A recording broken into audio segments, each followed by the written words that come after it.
Magandang umaga po muli sa inyong lahat. Ibinibigay ko po sa inyo ang ama ng lungsod ng Maynila, Yorme Isko Moreno.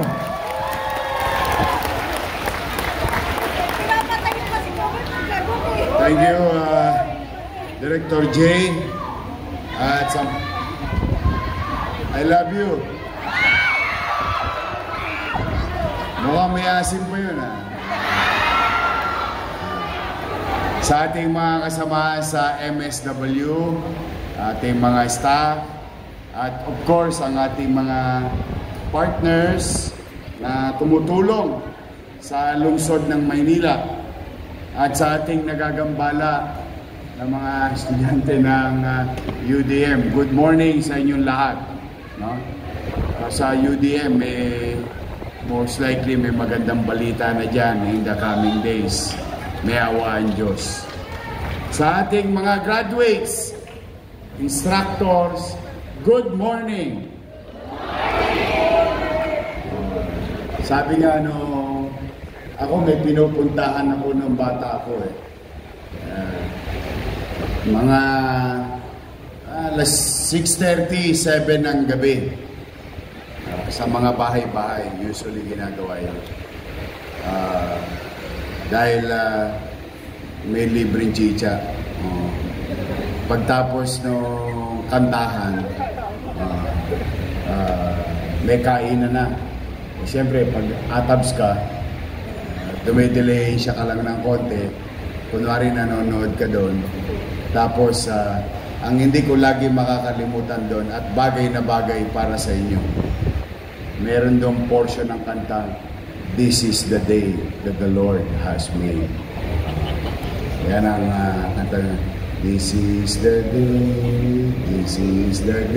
that the Lord has made, that the Lord has made. I always remember that song of all the charismatic songs na ginagawa. Because nung natututo na akong konti-konti ng English, naintindihan ko na yung ibig sabihin. Na wherein that every day, katulad ng mga post ninyo sa Facebook, every gising is a blessing. And today, we just received the blessings from the Lord. Salamat sa Diyos.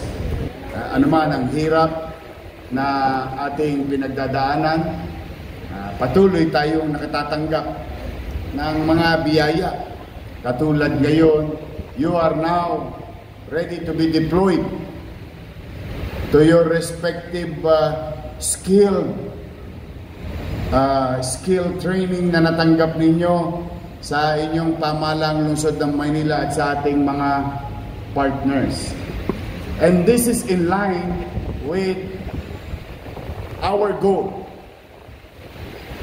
for the city of Manila with little resources, sa maliit na kakayanan ng ating lungsod, at hirap na hirap tayo sa ating cash position. But we will continue efficiently,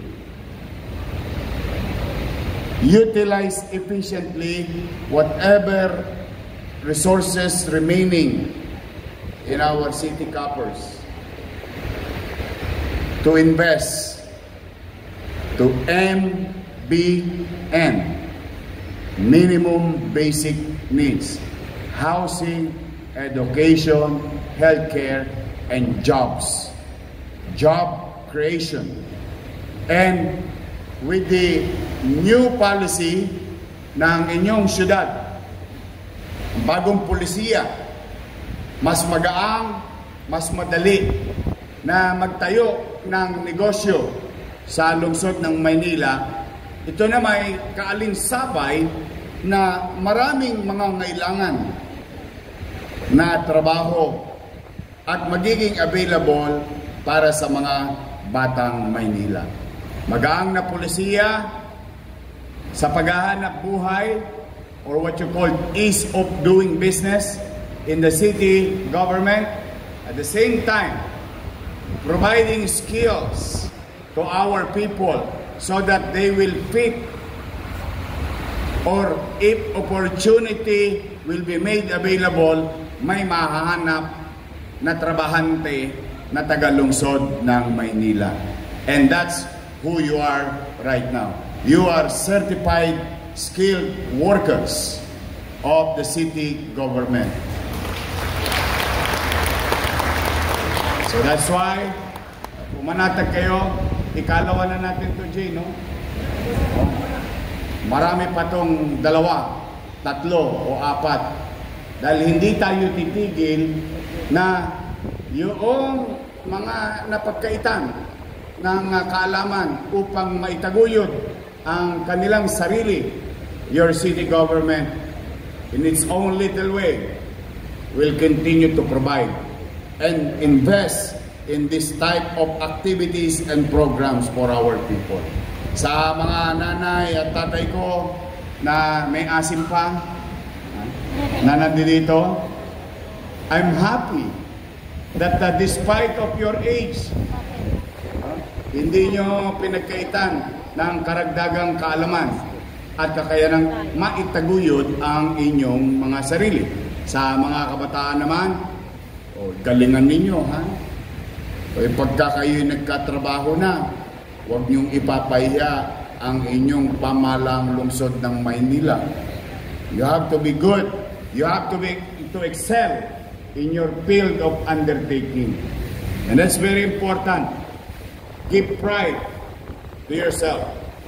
Magaling ako. Yan sabihin nyo nga. Magaling ako. Parang hindi kayo believe sa sarili nyo. O, sabay-sabay. Magaling ako. Hindi naman ibig sabihin, pag sinabi mong magaling ako o magaling ikaw, ay ikay BBS na. Sa Facebook lang yon. Alam niyo yung BBS? Bilib na bilib sa sarili. Oh, sa Facebook marami nun. But, mind you, ang wish ko sa inyo ay sana talaga magtagumpay kayo sa susunod na daan na inyong lalandasin, na inyong tatahakin. But then again, tell your friends, tell your neighbors, your city government will continue this program and your city government will not stop to continue this program.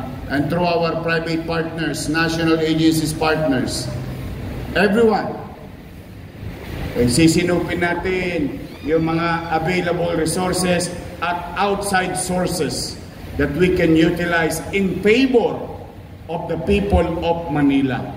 So today, ladies and gentlemen, I am proud of you.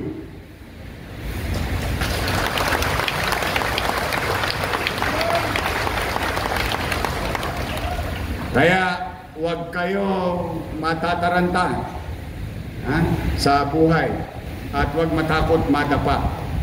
Huwag niyong bibilangin yung dami ng inyong pagkakadapa sa buhay.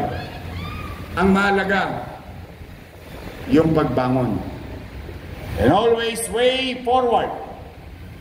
Always. Always. Yes, sometimes it is hurtful what happened in the past. But you cannot bring back time. And the best thing that you can do is to learn lesson from those experience and some relationship. Nahiwalay na ba kayo? Ng jowa? No. Simple lang ang itanong mo sa sarili mo, sino kayang hindi?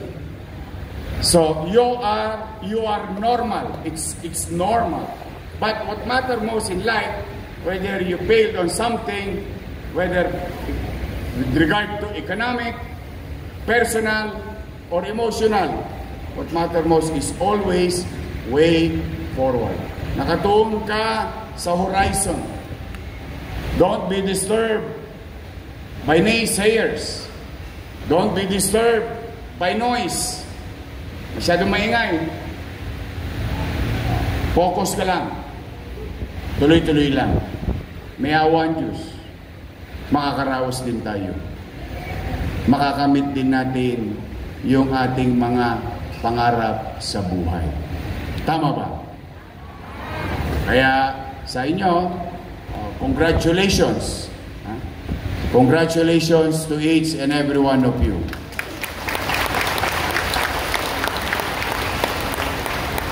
Kaya relax lang ha. Chill lang. Joins. Steady lang tayo. Steady lang. Stay in the course. So muli, congratulations sa inyong lahat. To our NDSW family, to our partners in the national government and private sectors. Thank you for helping the city government of Manila and especially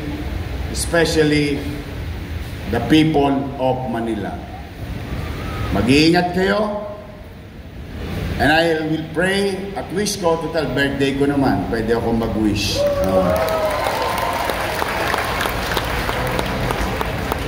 Kasi pag may birthday, di ba, may wish. Sige, mag-wish na lang ako. I hope Jesus will grant my wish. Ang wish ko, to be honest, before I wish for you, ang personal wish ko talaga is peace on earth. With what's happening in the world and what's happening among each other, too much hatred and chaos from one person to another, and most of it politically. I hope magkaroon na ng kapanatagan ang ating bansa, ang ating buhay. Actually, yun ang wish ko talaga. Pero magdadagdag lang ako ngayon. Total, wala namang gas. Laway lang naman yung wish, di ba? Ang wish ko, sana bigyan kayo ng second wind. Sana magtagumpay kayo sa susunod ninyong tatak.